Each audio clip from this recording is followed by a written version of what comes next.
driving to Long Island, but it's 55 miles, and I'm not even halfway there, and I've been driving for 2 hours.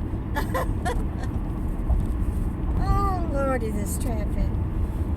These people, they go swerve in and out, like they're going to get someplace a lot faster, and then you meet up with them, they really haven't gotten any further than if they had just stayed in the original lane. But there's something that's been on my mind I wanted to talk to y'all about.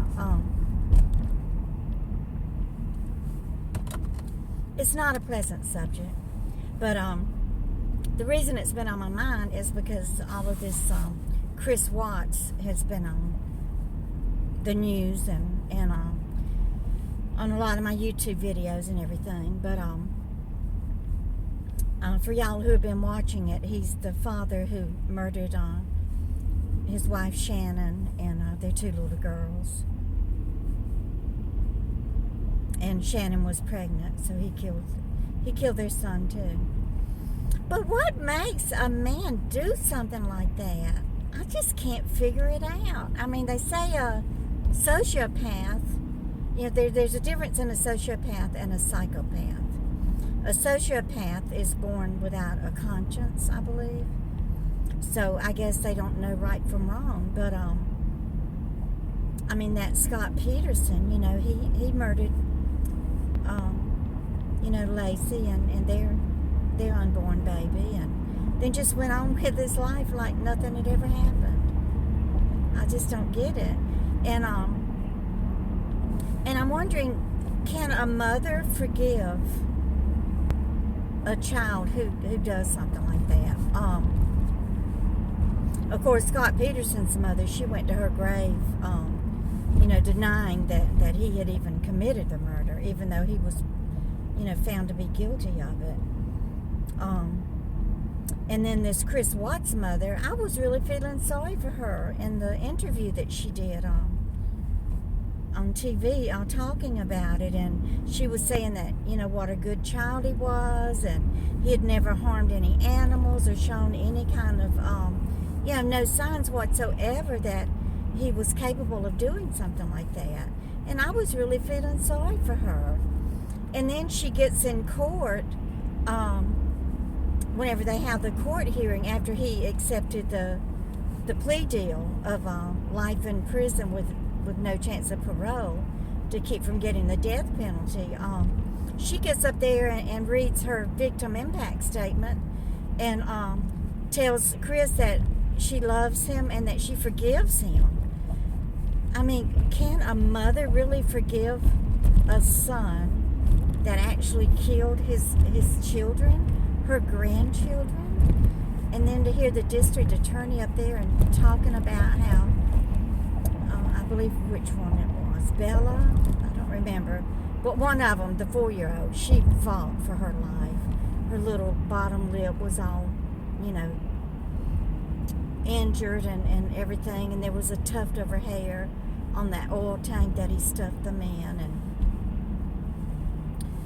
oh, it's just awful.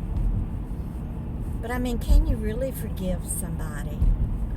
I just don't know. I couldn't even imagine my child ever doing anything like that, so I don't think I'll ever have to make that decision. But you know, when Jeremy was killed, the kid driving the car, his name's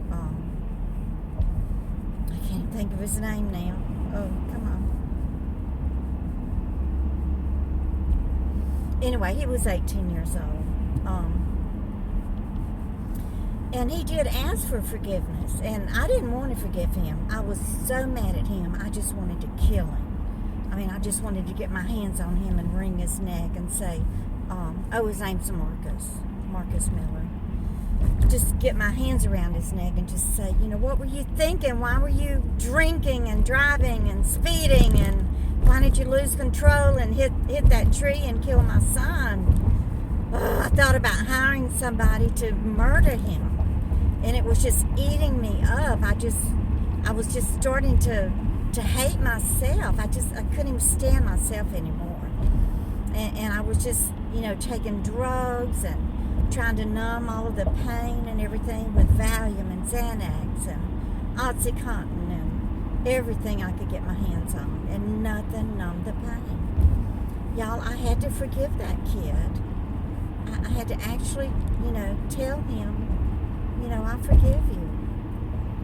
But, he asked me to forgive him. And I think that means a lot, is if you are asked. And this Chris Watts, he never even talked to his mother about taking the plea deal. And, she didn't want to ask him, why did you murder them? What were you thinking? Why did you do it? She wanted to ask him, why did you accept the plea deal? What is she thinking about? I know she's in shock, so I know I was in shock for a long time after my son died. But I was just wondering, what are y'all's thoughts on that? If your child ever did something so horrific and so horrifying and just awful like that, could you forgive them? Just wondering. I have a lot on my mind. I'm stuck in this traffic. So y'all just keep on coming back. Bye, guys.